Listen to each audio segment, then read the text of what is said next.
È un'opera importantissima che mette in sicurezza il terraglio e riqualifica il terraglio. 127 nuovi platani, 56 lampioni e una pista per pedoni e ciclisti separata dalla corsia stradale. 2 chilometri e 200 metri di tracciato, 5 mesi di lavori, 2 milioni 400 mila euro di spesa finanziati dal PNRR.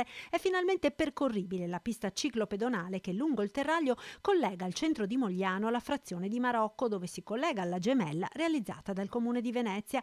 Un'opera molto attesa che serve per mettere in sicurezza i ciclisti, ma anche a valorizzare la storica via napoleonica, simbolo di Mogliano. Questa strada torna a essere quello che era una volta, un tempo, un boulevard bellissimo. Anche una volta, lo ricordo, era diviso da dei paracarri, cioè i pedoni ciclisti erano divisi rispetto ai carri e alle auto da dei paracarri. Adesso abbiamo questa cordonata, questa pista ciclabile, insomma ciclopedonale separata e in sicurezza. E proprio l'aspetto sicurezza per l'utenza debole della strada è l'aspetto maggiormente apprezzato dai cittadini moglianesi e mestrini. Qualcuno dice hanno stretto la strada.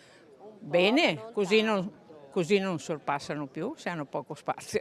Non possiamo che rallegrarci di questa politica sulla sostenibilità. Che va da Marocco a Mestre è abbastanza utilizzata, per cui adesso credo che aumenterà il numero di ciclisti, lo spero anche, dai. Credo che sia una cosa che si aspettava da anni, ma soprattutto per quelli di Marocco, che almeno chi riesce ad andare in bicicletta può andare su e giù tranquillamente. Vado spesso in bicicletta, anche a lavoro, ci arrivo in bicicletta sempre, uso per 3/4 dell'anno, vado pedalando e non in macchina.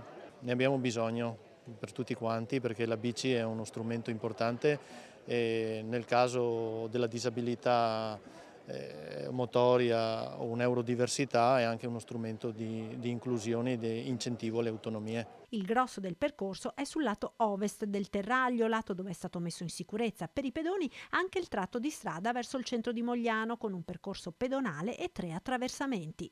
Ho visto proprio adesso venendo anche delle persone insomma, di una certa età che sicuramente prima in bicicletta non avrebbero percorso il terraglio, quindi l'abbiamo messo in sicurezza e abbiamo dato spazio insomma, allo sport anche.